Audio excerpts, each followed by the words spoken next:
É um prazer ter vocês aqui mais uma vez em nosso canal, onde nós colocamos aqui vários testemunhos edificantes para você. Eu me chamo Rodrigo Martins e esse aqui é o nosso canal. Para você que ainda não se inscreveu, se inscreva, porque nós colocamos aqui vários testemunhos edificantes para a sua vida e para o seu crescimento. E o testemunho de hoje é sobre necessidade com o pastor Luciano Subirá. Acompanhe aí. Tudo aquilo de que vocês precisam. Outras traduções dizem cada uma das vossas necessidades, né? A NVI diz: meu Deus suprirá todas as necessidades de vocês de acordo com as suas riquezas gloriosas em Cristo Jesus, né? Parte daquilo que Cristo fez, né? Nos permite todo esse combo de redenção, mas quando falamos aí de subdivisões do que está dentro, né, do pacote, provisão. E a Bíblia não diz que ele vai suprir de acordo com o padrão da economia, com a condição financeira do mundo, mas é segundo as suas riquezas em glória. Deus é um Deus de provisão.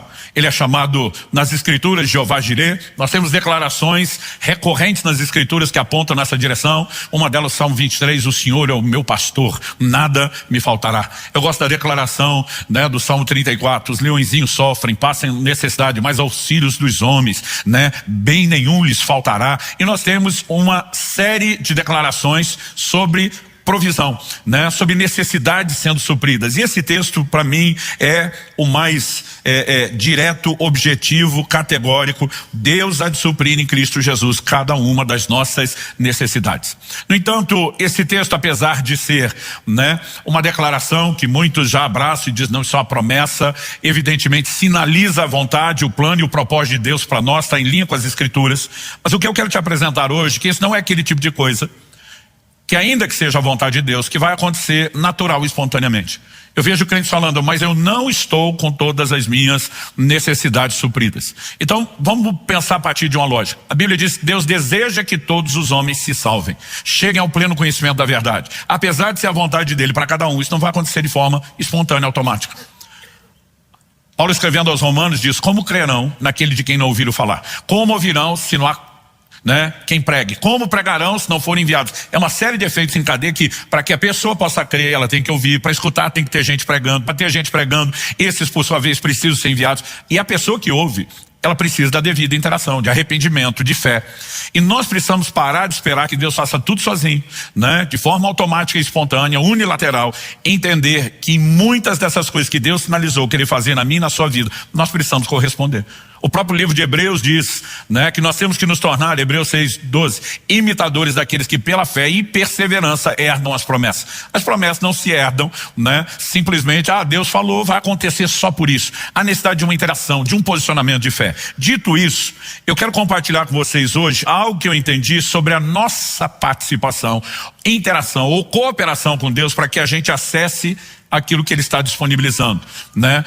A provisão para as nossas necessidades. E para isso, a gente precisa entender que por trás do texto que nós lemos há um contexto, há uma construção, há uma ideia sendo trabalhada, preparada, desenvolvida, comunicada. E às vezes a gente pega só a declaração final de Paulo, sem considerar tudo aquilo, né, que ele estava trabalhando. Então eu quero que a gente possa avaliar junto aqui os versículos anteriores, do verso 10 de Filipenses 4 até o verso 18. E aí nós vamos entender bem o contexto. O apóstolo Paulo diz assim: fiquei muito alegre no Senhor, porque agora, uma vez mais, renasceu o cuidado que vocês têm por mim. Na verdade, vocês já tinham esse cuidado antes, só que lhes faltava oportunidade. Paulo, nessa conversa com esses irmãos da Macedônia, os filipenses, ele está dizendo, olha, renasceu. Outra tradução diz, vocês renovaram o cuidado. Paulo diz, vocês já tinham, faltou oportunidade, vocês estão fazendo de novo. O que exatamente significa essa palavra cuidado? Vamos lá. Verso seguinte, os seguintes, vou ler do 11 ao 13. Digo isso, não porque esteja necessitado, porque aprendi a viver contente em toda e qualquer situação. Então Paulo diz, o cuidado de vocês que eu estou abordando não tem a ver com minha necessidade, né, momentânea. Ou seja, Paulo já relacionou que esse cuidado era especificamente com necessidade de Paulo, dos macedônios para com ele. Ele diz, digo isso não porque esteja necessitado, porque aprendi a viver contente em toda e qualquer situação. Sei o que é passar necessidade e sei também o que é ter em abundância. Aprendi o segredo de toda e qualquer circunstância, tanto de estar alimentado como de ter fome. tanto ter abundância como passar necessidade, e tudo posso naquele que me fortalece. Mas ele diz, apesar de eu aprender a viver contente, mesmo quando falta recurso, ele vai dizer no 14, no entanto, vocês fizeram bem associando-se comigo nas aflições. Pergunta, entre ter abundância e passar necessidade, qual dos dois você chama de aflição? Abundância ou a necessidade? A necessidade. Paulo diz, vocês se associaram nas minhas aflições. Evidente que ele está falando de um momento de necessidades dele. Ele vai explicar isso melhor no 15. E como vocês, filipenses, sabem muito bem, no início da pregação do evangelho, quando parti da Macedônia, nenhuma igreja se associou comigo nessa questão de dar e receber, exceto vocês somente. Então aqui é evidente qual era o cuidado, qual era, né, a relação desse cuidado com as necessidades. Ele diz, vocês não foram só a primeira igreja. Durante muito tempo vocês foram a única igreja que se associou comigo no tocante a dar e receber. Isso, inclusive, é o que nós vamos explorar melhor, essa expressão dar e receber. Ele continua e diz no 16, porque até quando eu estava em Tessalônica, por mais de uma vez, vocês mandaram bastante para as minhas necessidades. O apóstolo Paulo, por exemplo, escreve aos Coríntios e diz que ele serviu a igreja de Corinto, despojando outras igrejas, recebendo delas salário, para que pudesse servi-lo sem gerar nenhum tipo de despesa, né? Evidentemente, quando ele fala de outras igrejas, o único relato que você vai encontrar de gente dando suporte a Paulo, suporte financeiro, nas suas necessidades, eram cooperadores do seu ministério. Os únicos que são mencionados em toda a escritura são os filipenses. Aos Tessalonicenses, ele não menciona necessariamente, né, isso em detalhes, mas está dizendo, quando estava na Tessalônica, vocês também fizeram isso mais do que uma vez. No 17 ele explora, não que esteja pedindo ajuda. Em outra tradução, nós lemos, não que eu esteja interessado no vosso donativo. Ele diz, mas no fruto que cresça para a conta de vocês. Paulo diz, quando eu trabalho essas questões do dar que vocês têm praticado, meu maior interesse não é ser beneficiado pelo fato de que vocês têm me suprido necessidades. É o que é que isso vai liberar sobre a vida de vocês. Nós falamos um pouco sobre isso no outro domingo, quando eu preguei sobre expressão de generosidade, mas eu quero aprofundar o conceito hoje. 18. Recebi tudo, tenho até de sobra. Paulo está dizendo, vocês mandaram mais do que precisavam. Estou suprido. E essa expressão suprido aqui é muito importante. Desde que Epafrodito me entregou o que vocês me mandaram, que é uma oferta de aroma agradável, um sacrifício que Deus aceita e lhe agrada. Paulo está dizendo, vocês me supriram. Depois disso, verso 19, que é o que lemos. Aí tem um contexto. E o meu Deus há de suprir em Cristo Jesus cada uma das vossas necessidades. Eu, desde garoto, eu sempre ficava impressionado ouvindo as histórias de missionários no campo, vivendo dependência de Deus, né, sendo tocados por milagres de provisão financeira. Quando era bem pequeno, nossa família passou um momento de dificuldade, meu pai ficou um tempo desempregado, apostando num projeto que não virou. Era assim, realmente necessidade. E a gente viu muito socorro divino. Eu lembro de um dia assim, meus pais emocionados, né? Porque não tinha mais o que comer. Quando acordamos, alguém tinha deixado uma senhora de uma compra de supermercado na porta de casa. A gente nem soube quem fez aquilo. Quando abriu a porta, estava toda as sacolas, as caixas, aquilo era comida para muitos dias, né? E quando a gente ouvia essas coisas na vida dos outros, era uma coisa, mas quando via de perto, era ainda mais empolgante. Eu sempre tive uma empolgação com milagres de provisão, né? Um dos pastores da nossa igreja foi missionário em Angola durante um tempo, e ele compartilhava assim conosco cada testemunho que era empolgante ouvir, né? Ele falou, olha, uma vez nós, na época em que Angola estava na guerra civil, toda aquela problemática lá com a UNITA, que alguns podem ter acompanhado, eles trabalhavam principalmente pregando o evangelho com os refugiados de guerra que tinham que se deslocar. Ele falou, pastor, a gente não tinha conforto, o lugar que a gente estava trabalhando não tinha água encanada, não tinha esgoto, não tinha iluminação, né? Ele falou, malária eu parei de contar, a de número 40, né? Quando tive, ele falou, ninguém estava lá buscando conforto e a gente estava lá para sacrificar mesmo. Mas ele falou, um dia nós fomos, como voluntários, a mão de obra de uma agência missionária, levar mantimento para um desse lugar onde tinham mais refugiados. Então, uma ONG ofertou os alimentos, a outra cedeu os caminhões, nós entramos com a mão de obra, dirigir, distribuir, atender a população e aproveitar aquele momento para pregar o evangelho.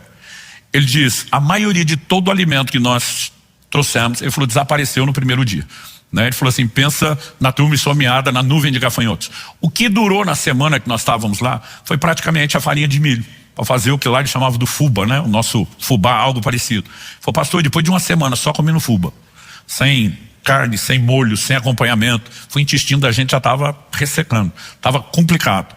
Então depois de uma semana, um dia a gente estava orando, os missionários, estávamos em 3, dentro da cabana de sapé, nós demos as mãos, e um começou a dizer: Senhor, nós queremos te agradecer pelo FUBA. Tá difícil comer só FUBA, mas é melhor do que nada. Aí um falou assim, se empolgou na oração, falou: mas tem misericórdia de Deus, Senhor, manda carne. A hora que o primeiro falou, parece que é o que todo mundo queria dizer. Aí eles começaram a orar e reclamar: manda carne, Senhor, carne, nós precisamos comer carne. E ele falou: cara, pensa na oração que virou avivamento, clamando carne.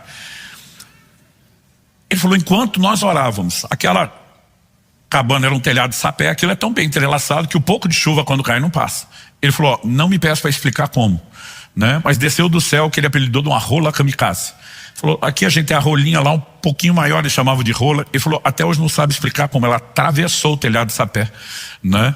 E caiu abobalhada no meio da roda ali. Um já passou a mão na panela, deu na cabeça da bichinha, mas acho que eles olharam, mediram o tamanho, se viram em 3. Aí eu não sei se foi quem começou a oração, se foi outro: Senhor, nós estamos em 3, manda mais. Eles continuaram orando até que veio a segunda e a terceira rola. Eu, muito tempo depois, preparei, falei: e aí, vocês dividiram com mais alguém? Ele falou: pastor, nós estávamos em 3 orando, eu mandou 3, nós pensamos que isso é só para quem ora. Mas sabe, deixa eu dizer uma coisa, por resto tem aquela bandeira do cartão de crédito. Essas coisas não têm preço. Você vê o cuidado de Deus. Eu sempre fui empolgado com essas coisas. E de alguma maneira, por aquilo que ouvia, por aquilo que testemunhava, na minha adolescência, quando o coração ferveu para Deus, cheio do Espírito Santo, eu comecei a orar e dizer: Senhor, eu quero viver milagres de provisão. Não precisa ser nenhuma grande necessidade. É ver a tua mão, o teu cuidado, aquela intervenção tua, diz: isso é para você, é especial, né? E eu clamava por isso. Gente, eu não sei dizer quantas vezes por dia eu ficava citando, né, declarando em fé, confessando o texto de Filipenses: meu Deus, há de suprir em Cristo Jesus cada uma das minhas necessidades. Eu orava, eu clamava, eu pedia, eu cria, eu confessava, mas não via quase nada acontecendo nessa. Até o dia que Deus começou a me fazer entender um contexto que nós temos aqui. Paulo fala de uma lei espiritual, que é a lei de dar e receber, e é por onde nós vamos começar a construção. A lei não é a lei de receber e dar. A ordem é dar e receber. E nós precisamos compreender isso. Então Paulo diz: nenhuma igreja se associou comigo no tocante a dar e receber. Vocês foram o primeiro. Agora, porque vocês plantaram provisão na minha vida, eu declaro: Deus vai plantar provisão na vida de vocês. Porque vocês me supriram, o suprimento será liberado sobre vocês. E o dia que eu comecei a entender o contexto, que se nós queremos necessidades supridas, nós temos que suprir necessidades, eu posso dizer, isso foi o que virou o jogo. Muitas vezes nós estamos esperando que Deus faça coisas que nós vimos acontecer na vida de outros, mas nós queremos experimentar o resultado sem passar pelo processo. E essa lei espiritual, ela precisa ser entendida, ela precisa ser, né, compreendida, e acredito que, na verdade, isso é fundamental. No Evangelho de João, no capítulo 20, no verso 29, Jesus pergunta a Tomé: você creu porque me viu? Bem-aventurados são os que não viram e creram. A primeira vez que Jesus aparece ressuscitado ao grupo de apóstolos, Tomé não estava na reunião. Nunca falte culto, você nunca sabe o que vai perder no dia que você escolheu faltar, né? Aí a turma conta, ele: não, se eu não ver, se eu não tocar, eu não creio. Na segunda que Jesus aparece, né, ele diz: bem-aventurados são aqueles que não viram e creram. Porque a lei espiritual não é ver para crer, é crer para ver. Primeiro se crê, depois se vê. Quem espera ver para crer depois, normalmente não vai ser beneficiado com isso. E quando nós falamos da lei de dar e receber, não é a lei de receber e dar. Eu vi a gente falando: não, pastor, quando Deus me prosperar, eu vou abençoar as pessoas. Eu falo: vai nada. Todo dia falou: tá me chamando de mentiroso? Eu falei: não é só de mentiroso, de mentido, porque você engana você mesmo. A Bíblia diz: quem é fiel no pouco vai ser no muito. Quem é fiel no pouco vai ser no muito. Você não faz nada por ninguém quando não tem, meu amigo. Não ache você que vai fazer depois. E outra, não ache nem que vai ter para fazer depois. Porque para você receber, você precisa dar, né? Essa é uma lei espiritual, uma lei que eu e você precisamos compreender. E à medida que eu comecei a descobrir isso, eu comecei intencionalmente a dizer: eu tenho que suprir a necessidade de pessoas, eu tenho que abençoar pessoas. E depois que eu comecei a intencionalmente plantar provisão, eu passei a colher provisão. Depois disso, não precisava orar pela provisão. Depois disso, não precisava ficar o dia inteiro confessando, né, Filipenses 4,19, não estou falando contra, né? Mas eu estou dizendo, o mecanismo para você provocar, né, não é a fé. Ela tem uma confissão? Tem, mas a fé tem ações. A sua fé para receber nunca será maior do que sua fé para dar. Guarde isso no seu coração. Então assim, se eu creio no que Deus está falando, eu não posso crer só no resultado que Ele proporciona. Eu preciso crer no processo que Ele instituiu. Se para receber provisão eu tenho que plantar provisão, então eu vou expressar as obras da minha fé, e não apenas a confissão. Vai ser, eu vou agir de acordo com o que Deus vai fazer. E à medida que eu comecei a andar dessa forma, eu comecei a experimentar a intervenção de Deus. Eu descobri que isso é para qualquer um. Nós tivemos para os meus filhos uma lição assim marcante. Isso para mim virou um clássico. Eu não falo desse assunto sem contar essa história, né? Quando fomos plantar a primeira das nossas comunidade de alcance, que foi em Irati, eu estava vivendo um momento de Deus tratar algumas questões pessoais comigo. Ele me deu uma palavra muito específica. Eu quero que você, como quando era solteiro antes de ir para o ministério pastoral, eu quero que você dê um passo de fé. Eu quero que você vá para Irati sem nenhum sustento formal de ninguém. Eu quero que você entre num lugar de confiança e dependência, né, de mim durante esse tempo. Não sabia quanto tempo seria, mas obedeci aquilo. A questão é que não era só as minhas necessidades da minha casa. Eu levei comigo 6 famílias para ajudar no estabelecimento da igreja. Eu tinha que ajudar a manter todas as outras famílias, e nós chegamos com um grupo nessa igreja que não gerava recursos, e a gente ainda tinha que bancar as despesas que a igreja teria. Então assim, foi um grande desafio de fé. Mas ao mesmo tempo, eu chamei todo mundo para conversa, falei, olha, nós estamos no modo de sacrifício. Com a nossa família, eu falei, gente, nós vamos baixar o padrão no limite da sobrevivência, né? Não tem luxo, né? Nós vamos viver da forma mais simples, esse é o padrão. Dessa maneira, durante o tempo que estava lá, meus filhos raramente viam algum tipo de brinquedo que não fosse daquelas lojas de R$1,99. Quem lembra da época do R$1,99? Né? Agora, o problema daquilo é que até não era tão demorado para comprar, mas normalmente não durava, né? Aquilo não prestava. Aí eu, querendo ensinar meus filhos sobre o uso do dinheiro, falei, olha, nós vamos começar a guardar dinheiro para comprar brinquedo bom. Então assim, a coisa está apertada, mas poxa, naquela época se pagava muito mais em dinheiro do que no cartão, transferência eletrônica. Então eu falei, nós vamos começar a guardar troco. Toda moeda, de pouquinho em pouquinho, nós vamos juntar esse negócio, né? E arrumei um cofre grande lá e falei, quando encher isso aqui nós vamos comprar brinquedo bom. E o ano foi passando, as moedas foram se acumulando, aquele negócio começou a encher, eu mostrava para eles, passou da metade, pelo barulho aqui, ó, pelo peso, né? E eles foram ficando empolgados. Antes de encher, eu já comecei com meus filhos, o que é que vocês vão querer comprar com isso? Aí nós começamos a passar em loja de brinquedo para ver. Era a moda da época para os meninos. Meu filho falou, pai, eu quero gastar tudo em Hot Wheels. Carrinho da Hot Wheels, eu quero essa pista. Ele escolheu exatamente a que ele essa, não quer nenhuma das outras, né? Aí para Alice perguntar, e você, filha? Ela dizia, eu quero as bonequinhas da Polly. Eu brinco que eram as bonequinhas flexível, né? Pequena e mole, para quem lembra disso. Ela também escolheu a coleção que tinha, e a gente foi junto. Gente, o dia que chegou assim, não cabia mais moeda. Eu falei, chegou o dia, vamos para a loja? Vamos. E eles empolgados. Eu devia ter contado primeiro, porque aquele tanto de moeda eu achava que era muito dinheiro. Só que assim, a maioria das moedas não era de 1. Tinha de 1 centavo, tinha de 5, tinha de 10, tinha de 25. Quando eu somei aquele cofre inteiro, eu levei um choque, tinha R$80 só. O problema é que a pista da Hot Wheels do Israel era 160, o dobro. A coleção da lista era praticamente de bonequinho o mesmo preço, quer dizer, eu tinha 1/4 do valor e não tinha de onde tirar. Tinha adotado, não tinha nem crédito para apelar, não tinha cartão de crédito, não tinha cheque especial. Quando a coisa está no modo que a gente está sobrevivendo, você nem brinca com o crédito, você gasta só o que entra. E eu fiquei desesperado. Por quê? Quando eu cheguei na loja, a gente olhava o que queria, mas nunca perguntou o preço. E descobri, eu tive que olhar para meus filhos e dizer, não vai dar. Mas pai, nós juntamos quase o ano inteiro. Pois é. Aí eu falava para eles, tem que juntar mais 3 anos. Tipo, 4 vezes o período. Eu fui para oração e falei, Deus, me perdoe. Eu provoquei isso neles, eu criei expectativa. Eu fui estúpido, eu devia ter planejado esse negócio. Meu erro. Mas agora o Senhor precisa me ajudar. Eu não quero decepcioná-los, eu não quero que isso dure muito tempo. E eu quero viver uma intervenção sua. E eu comecei a orar. Se eu mandar recurso, manda recurso. Eu lembro que um dia eu estava em algum lugar, uma pessoa pegou e me deu R$50 e falou, pastor, isso aqui não é para repartir com aquela turma que anda com você. Isso aqui para o senhor fazer alguma coisa para a sua família, o senhor está orando. Só estava orando por aquilo. Eu tinha um compartimento secreto na minha carteira na época, que era uma coisa assim, esse dinheiro não é para gastar. Peguei, guardei lá, nem falei para eles que entrou 50, mas está dizendo, já tem quase um dos dois. E continuava orando. Mas não acontecia mais nada, não vinha mais nada. Eu perguntava, Deus, cadê o recurso? Precisamos daquela provisão. Um dia, estava viajando de carro, uma pessoa comigo, louvou a adoração rolando solto, a gente orando à vontade no carro, o Espírito Santo falou comigo, pega os R$50 que está na sua carteira e oferta para ele. Eu falei, o senhor não me deu nem o que eu preciso. Agora eu vou desinteirar, o senhor disse, oferta para ele. Aí eu pensei, poxa, estou sendo egoísta, estou querendo defender um brinquedo do meu filho que é luxo, porque eles têm outras coisas. Naquele momento Hot Wheels e Polly era luxo, né? A gente antigamente chamava de supérfluo. Eu falei, às vezes o cara não tem o que comer, precisa pagar uma conta. A hora que eu pensei, o Espírito Santo falou, e fala para ele que não é nem para comer, nem para pagar a conta. que é para ele usar esses 50 reais para comprar brinquedo pro filho dele. Aí doeu, irmão. Falei, não. Se eu tirar dos meus filhos um supérfluo para ele comer, eu entendo. Mas para dar pro filho dele, o Espírito Santo dizia, só obedeça. Falei, a tua palavra diz, o Senhor ama quem dá com alegria. Eu não vou conseguir com alegria. Vou fazer pela fé de que em algum momento vou me alegrar. O Senhor deve saber o que está fazendo. Porque eu não pensei em nada na hora. Mas eu simplesmente fiz. Como não tinha dito para meus filhos que o dinheiro entrou, também não falei que saiu. Falei, vamos esperar ver o que Deus faz. Só que um tempo depois nós fomos almoçar na casa daquela família. E quando estávamos à mesa, eu com os meus filhos, né, e minha esposa, os filhos daquela pessoa vêm me agradecer. Pastor Luciano, a gente quer te agradecer pelo dinheiro que você deu para o papai passar para a gente comprar brinquedo na frente dos meus filhos, que não sabiam de nada. O menino ainda diz, comprei minha parte, esses carrinhos da Hot Wheels. Eu penso, não fala na Hot Wheels. A menina vem, eu com a minha parte comprei esse carrinho aqui da Poli. E eu penso, não falo da Poli. Quando teve um momento que a outra família saiu da sala de jantar, ficou só nós. Meus filhos já me olharam com a cara de... Eu falei, calma, muita calma essa hora.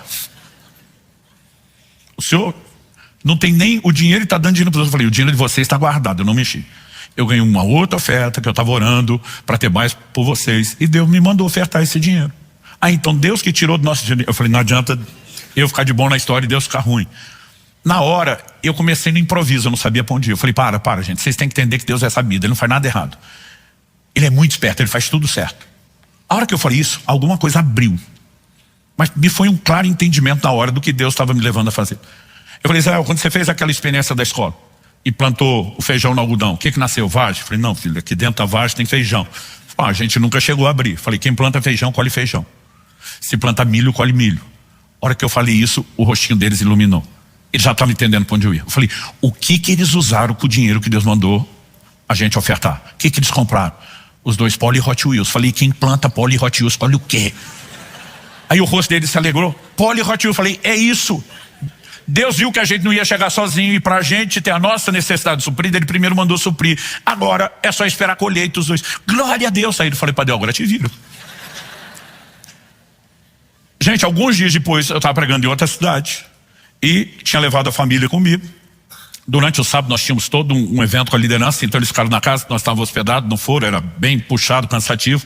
Mas no intervalo de 2 ministrações que nós tivemos à tarde, um irmão me aborda e fala, pastor, o senhor pode me emprestar a chave do carro um pouco? Eu falei, eu nem te conheço, o que você quer com o meu carro? Aí o pastor só deu um sinal, cara, é de confiança, dá. Eu falei, eu não sei o que ele vai fazer com o carro. Aí ele falou, não, só quero guardar uma coisa. Eu trouxe algo para o senhor, mas não queria entregar aqui na frente de todo mundo, já vou pôr no porta-mala, né? Ele falou, pelo nome da cidade, imagina o seu carro é aquele tal que está estacionado ali perto do portão. Eu falei, esse mesmo. A pastora falou, dá a chave para ele. Aí eu dei, ele trouxe de volta, falei, tá tudo lá, brinquei, não sabia o que ele tinha feito. Quando cheguei na casa, entre o fim do evento da tarde e a noite que a gente voltaria, eu lembro que eu abri o porta-mala e vi numa sacola grande 2 embrulhos de presente desses de loja de criança. O nome, a ilustração, eu olhei, sabia que era. Peguei aquilo, entrei na casa, chamei a Kelly e as crianças estavam na sala com a família que estava nos recebendo. Falei, reunião de família, todo mundo pro quarto.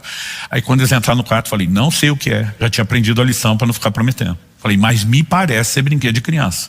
Então vamos descobrir junto, porque se for, isso deve ser de vocês, não do papai e da mamãe. Eu lembro quando entreguei os pacotes para eles abrirem, o pai falou, claro que é nosso, pai, tá? Tem os nossos nomes, então ali, esse é seu, esse é meu.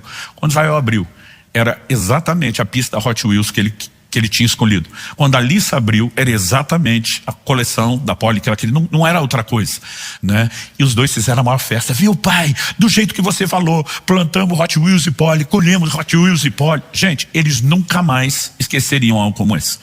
Eu sempre dizia para eles, quer colher provisão, tem que plantar provisão. Provérbios 11:25, quem dá a beber, mata a sede de outro, será descedentado. A lei de dar e receber é isso. É uma lei espiritual, né? A segunda coisa que eu quero falar, explorando o funcionamento da lei, é especificamente sustentando essa ideia, né? Ou desenvolvendo ela um pouco melhor dessa expansão. Gênesis capítulo 8, verso 22 diz, enquanto durar a terra, não deixará de haver semeadura e colheita, frio e calor, verão e inverno, dia e noite. Enquanto a terra durar, está durando até hoje, não deixará de haver semeadura e colheita. Ah, pastor, mas isso está falando do natural, do literal. O livro de Gálatas diz no capítulo 6, no verso 7 e 8, não se enganem, de Deus não se zomba, porque aquilo que a pessoa semear, isso também colherá. Outras traduções dizem, tudo o que o homem semear, isso também ceifará. Tudo. Mas ele também diz no verso 8, quem semeia para a sua própria carne, da carne colherá corrupção. Mas quem semeia para o Espírito, do Espírito colherá a vida eterna. Ok, pastor, então não é semeadura e ceifa natural, mas é só para coisa espiritual. Não, qual é o contexto?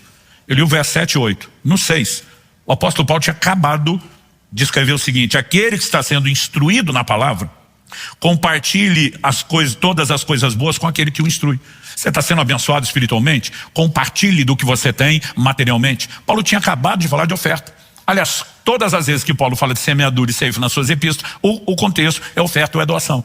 Né? Em 2 Coríntios capítulo 9, verso 6, quando ele diz o que semeia pouco vai colher pouco, o que semeia muito vai colher muito, ele está falando de uma lei espiritual. Primeiro, você colhe exatamente aquilo que planta, mas segundo, você colhe na proporção que você planta. Eu gosto de chamar isso de a lei de dar e receber. Né? O próprio Senhor Jesus nos trouxe uma orientação muito clara, muito específica sobre conduta. Por exemplo, no Evangelho de Lucas, no capítulo 6, nós temos aquela clássica declaração do Senhor Jesus no verso 38. Dai e ser-vos-á dado, boa medida, né, recalcada, sacudida, transbordante, será dada a vocês, mas ele termina dizendo, porque com a medida com que tiverem medido, vocês serão medidos também. Mas no verso anterior, o 37, ele tinha dito, não julguem e vocês não serão julgados. Não condenem e vocês não serão condenados. Perdoem e serão perdoados. Ou seja, eu não quero ser julgado ou condenado, não devo julgar nem condenar, porque tudo que vai volta. Eu quero ser perdoado, eu devo perdoar. Na verdade, o Senhor Jesus fala sobre isso também, lá no Evangelho de Mateus, no capítulo 7, no verso 1. Não julguem para que vocês não sejam julgados. Com o critério com que vocês julgarem, vocês serão julgados. Com a medida com que tiverem medido, vocês também serão medidos.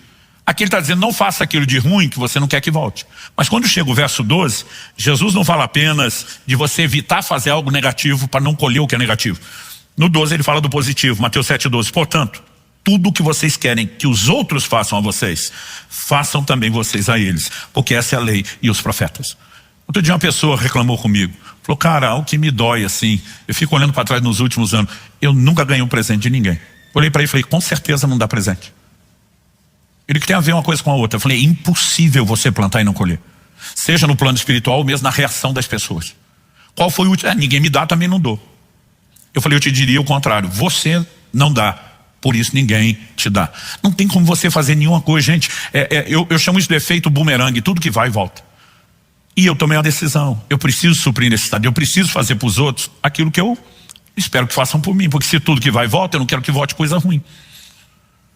Ao longo dos anos eu viajei muito, né, de carro. Com o tempo, pelas distâncias, pela dinâmica, as viagens para os lugares mais longe de avião, elas foram tomando a maior parte do tempo da minha agenda.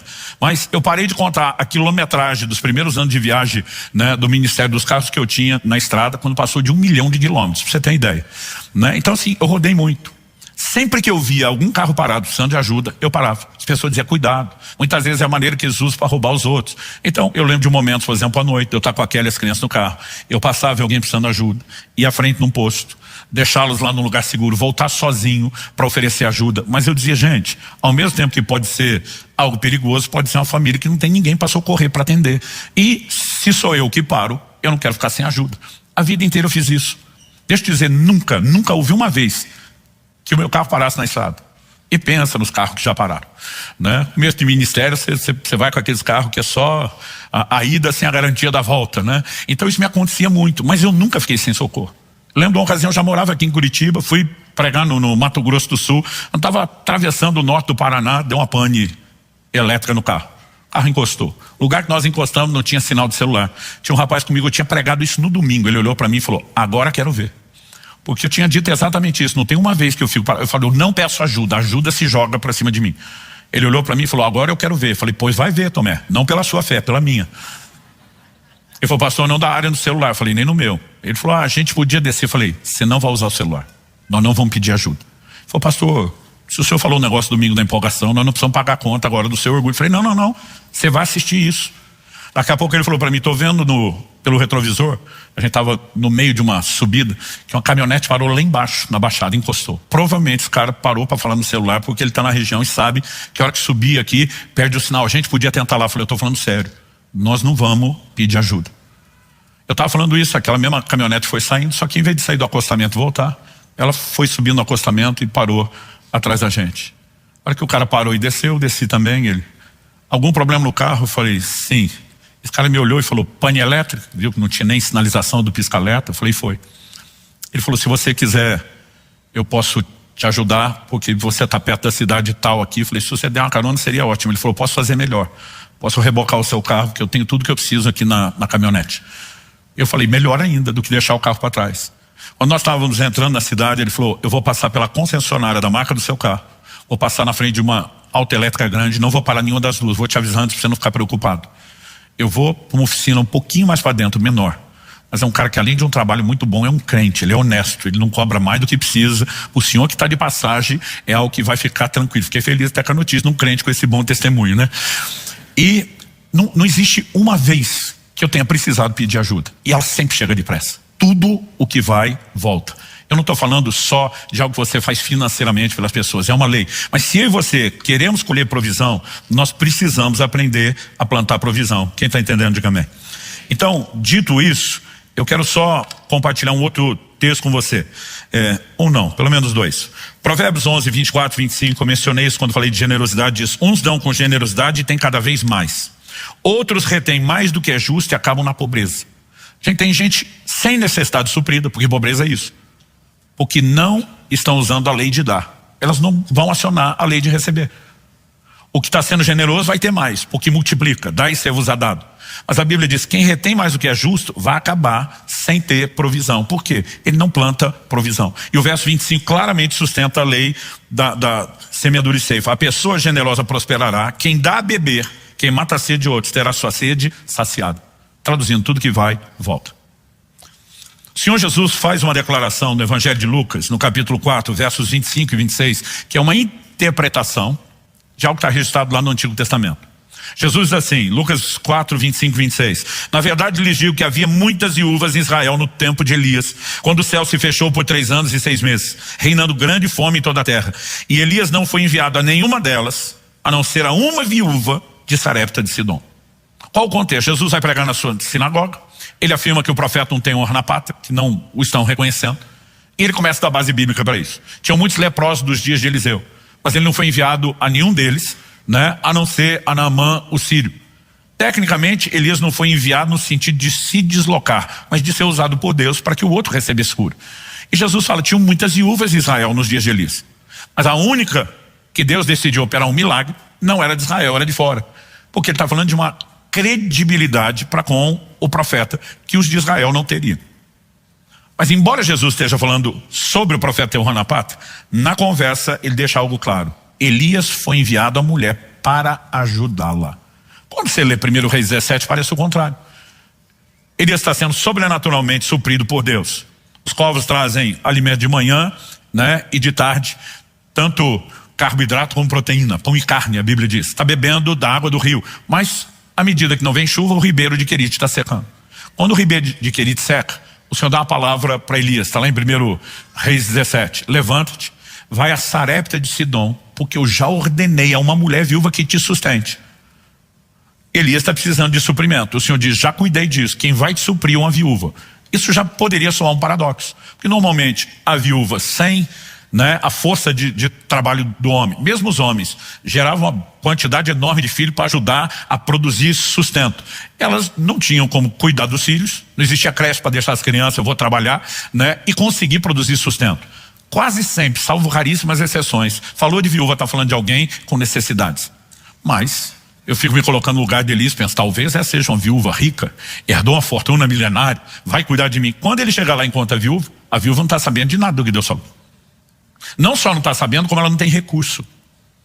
Elias pede um pouco de água, que na época valia peso de ouro na terra. A mulher diz, vou trazer. Ele diz, aproveita e traz um pouco de comida. Ela diz, aí não vai rolar. Ela diz, esses últimos cavacos que eu peguei aqui é para fazer a última refeição, a saideira minha do meu filho.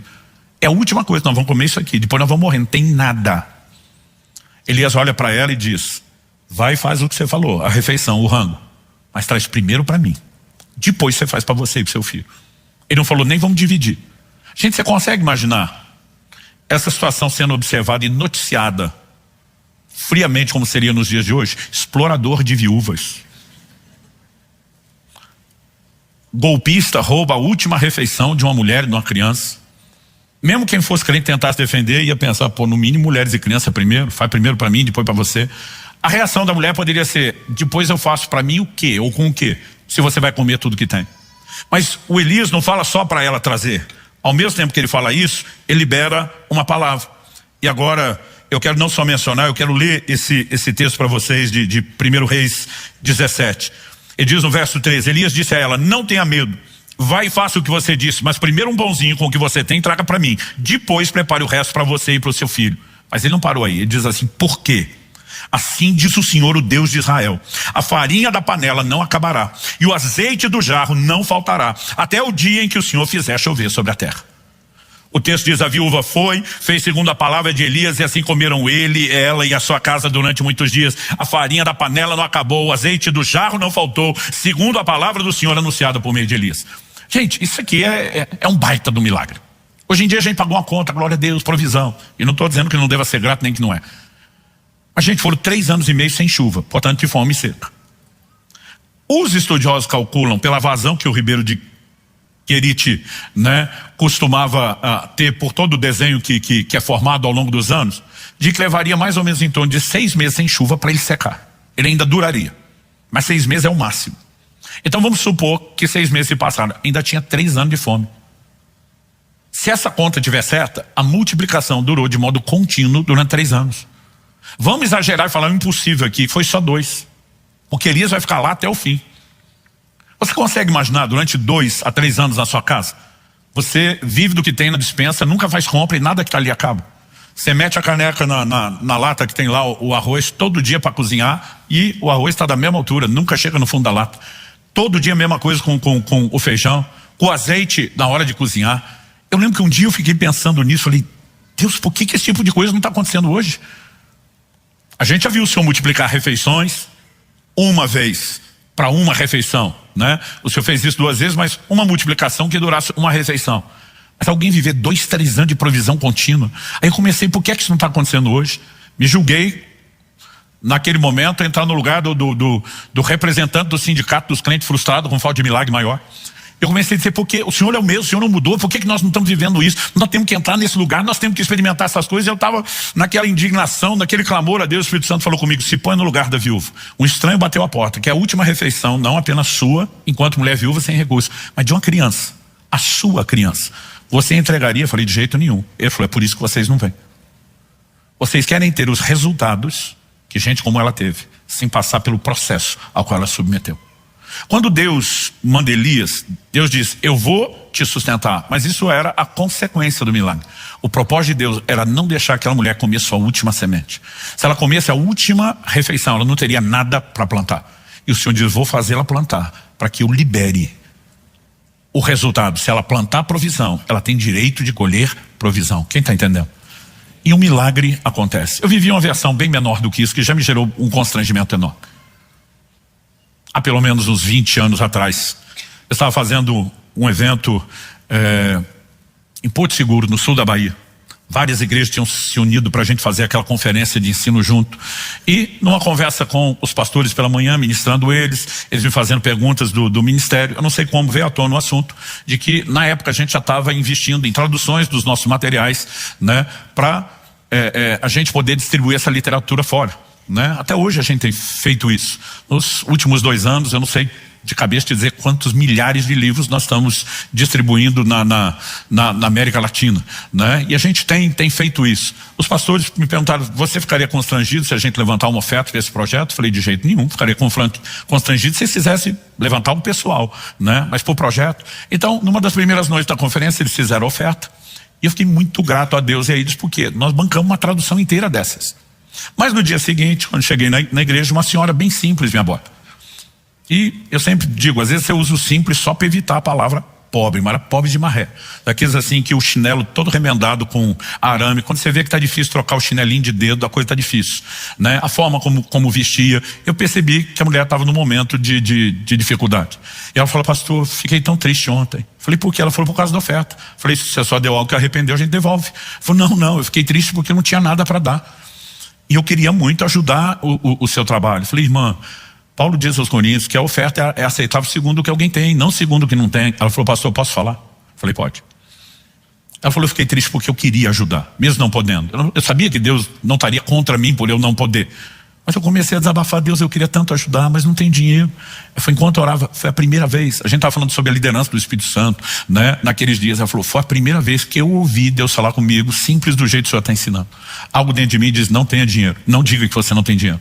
E aqueles R$10 que a sua filha te deu há um tempo atrás, e você escondeu lá naquela porcelana, naquele lugar no armário, para não gastar com outra coisa, e esqueceu, está lá até hoje. Ela falou, pastor, eu fui lá e era onde eu tinha escondido o dinheiro mesmo. Eu nem lembrava onde eu tinha colocado. Só pode ser Deus. E ela me entrega os R$10. Gente, quando eu ouço que aquilo é por remédio do ouvido, que a mulher escondeu para nem comer, porque era importante ter o remédio do ouvido, eu fico pensando, a oferta dos livros já está coberta, o projeto já estava pago. Eu estou olhando para aquilo e falando, eu não vou pegar o dinheiro dessa mulher. Eu já estava pensando em eu meter a mão no bolso e abençoar ela. Essa hora o Espírito Santo falou comigo, não se atreva a se meter no que eu estou fazendo na vida dela. O seu projeto está pago. Se ela comer a última semente, ela não muda a condição dela. O Senhor disse, isso não é por você, é por ela. Eu lembro que eu aceitei aqueles R$10 que ela estendeu. Lembro de ter botado as mãos no ouvido dela, um dedo em cada ouvido, pus as mãos e falei, nunca mais a senhora vai precisar desse remédio em nome de Jesus. E aquilo começou a me fazer pensar, evidente que a gente tem que ajudar os necessitados, gente. Mas os necessitados às vezes se acostumam só a receber e viver de assistencialismo. E se eles querem mudar a sua condição, eles também têm que aprender a plantar provisão. Isso é uma lei espiritual. Se você quer colher provisão, tem que plantar provisão. Quem está entendendo, diga amém. E para encerrar rapidamente, terceiro e último lugar, oferta a Deus. O que é isso? Filipenses 4:18, quando Paulo fala da provisão dos Tessalonicenses, ele diz, recebi tudo e tenho até de sobra. Estou suprido desde que Epafrodito me entregou o que vocês me mandaram, que é uma oferta de aroma agradável, um sacrifício que Deus aceita e lhe agrada. Quando a gente fala de fazer as pessoas, parece que o crente, ele não consegue processar, não. O que eu faço na igreja é para Deus, o que eu faço para os outros é só para os outros. Não, o que você faz para os outros também é para Deus. Provérbios capítulo 19 diz com toda clareza no verso 17, quem se compadece do pobre empresta ao Senhor e este lhe retribuirá o benefício. Quando você financia a necessidade de alguém, estabelecendo suprimento de qualquer nível, Deus está dizendo, você emprestou para mim, porque quem queria socorrê-lo era eu. Então você está financiando a minha causa. Da mesma forma, quando pregamos o Evangelho, financiamos a proclamação do Evangelho, né? Quando nós tocamos a necessidade de pessoas, gente, nós estamos fazendo para Deus. E quem retribui é o próprio Deus. Nós vamos entender, Paulo está dizendo, isso é uma oferta, né, que é apresentada a Deus. À medida que a gente olha para as Escrituras, Hebreus 13:16, por exemplo, diz, não se esqueçam da prática do bem, da mútua cooperação. Outras traduções dizem mútua hospitalidade, pois de tais sacrifícios Deus se agrada. Assim como no Antigo Testamento a adoração era baseada, né, no modelo de sacrifício, ele está usando a linguagem, que você está fazendo, ajudando os outros o bem. Também é um sacrifício, é uma oferta de adoração a Deus. Ou seja, nossa adoração não pode se limitar aos cânticos dos cultos e nem só aos dízimos e ofertas que entregamos aqui. Nós precisamos ter olhos para as pessoas e tudo o que nós fazemos por elas, nós estamos fazendo para Deus. Não fazemos pelo retorno, mas explicamos nas outras semanas por que é que Deus estabeleceu não um sistema de barganha e de troca, mas de desprendimento no coração, para que depois Ele possa nos abençoar. E evidente, quando Deus fez o milagre para a viúva, Deus deu mais do que ela precisava, para ela também poder transbordar suprimento na vida de Elias. E o ciclo vai aumentando. Deus quer que a gente viva isso. Mas nós não podemos esperar que essa provisão venha só de forma espontânea e automática. Nós temos que ser causadores disso. Quem está entendendo, diga amém. Eu queria que você ficasse em pé para parecer que está acabando.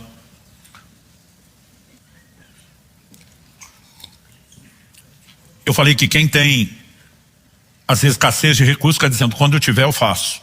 E normalmente a gente diz, quem não treinou fazer antes, não vai fazer depois. Na prática, eu percebo que as pessoas que mais têm, proporcionalmente, são as que menos fazem. Talvez porque não carregaram a dor de não ter, ou porque venceram tudo isso e diz, me virei sozinho, os outros é que se vire. Mas Paulo escreve a Timóteo, ele diz em 1 Timóteo 6, de 17 a 19, exorte os ricos desse mundo, a que não sejam orgulhosos, nem depositem a sua esperança nem estabilidade da riqueza, mas em Deus, que tudo nos proporciona ricamente para o nosso prazer. Que eles façam o bem. Se você puder, repita comigo, que eles façam o bem. Sejam ricos em boas obras, generosos em dar, prontos a repartir. Gente, quando você olha essa lista, é evidente que quanto mais temos, maior é a responsabilidade. Isso não quer dizer que só eles têm que fazer. Ajuntando para si mesmo um tesouro que é sólido fundamento para o futuro, a fim de tomarem posse da verdadeira vida. Evidentemente que salvação não se compra com boas obras, mas galardão se constrói com aquilo que nós fazemos. E um dia nós teremos recompensa de tudo isso. Essa lei de vai e volta não volta só nessa vida. Aqui já volta, boa medida, recalcada, sacudida, generosa.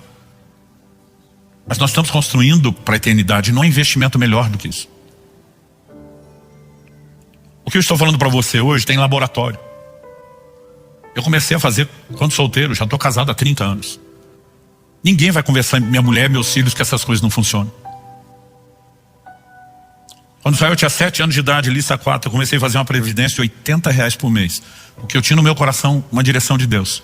Quando os dois fizerem 18 anos de idade, mande eles estudarem fora. Eu ficava pensando, tem dinheiro nem para ir para os Estados Unidos. Quer dizer, ficar, estudar. Falei, tem que começar antes. E aquilo era um sacrifício. Às vezes, quando conseguia mais do que 80, eu ia tentando reservar. Mas ao longo do caminho, enquanto eu orava por essa provisão, e meus filhos viveram tudo isso, eu não teria condição de ter dado isso a eles. Deus me dava direção para investir nos filhos dos outros. Eu banquei estudos caros de missionários. Tem gente aqui que é da época, eu lembro, eu uni um grupo para nós bancar um estudo de alto padrão internacional para os filhos de um missionário amigo nosso lá na África. Ele disse, não, pastor, esse dinheiro eu faço outra coisa aqui. Eu disse, eu não vou te dar para você fazer outra coisa. Ou você aceita matricular o seu filho, ou ele não vai para outra coisa. Porque o que Deus falou justamente é que você não tenha que sacrificá-los. Você pode sacrificar o que quiser da sua vida, mas não precisa fazer isso com eles. Aí alguém falou, pastor, o senhor mal junta dinheiro para o seu, vai fazer pelos outros. Eu falei, não, estou juntando para os meus, porque é impossível fazer para o outro e não voltar. 4 anos antes do meu filho ir estudar fora, eu recebi a notícia.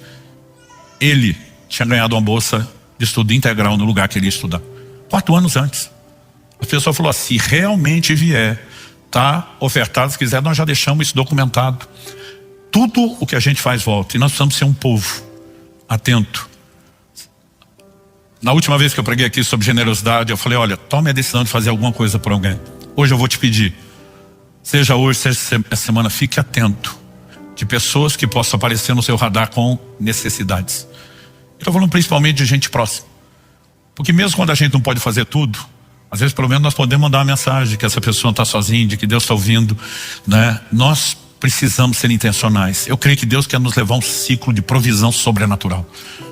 Ah, pastor, eu creio que o homem tem que trabalhar. Eu também, a Bíblia diz que quem não trabalha não coma.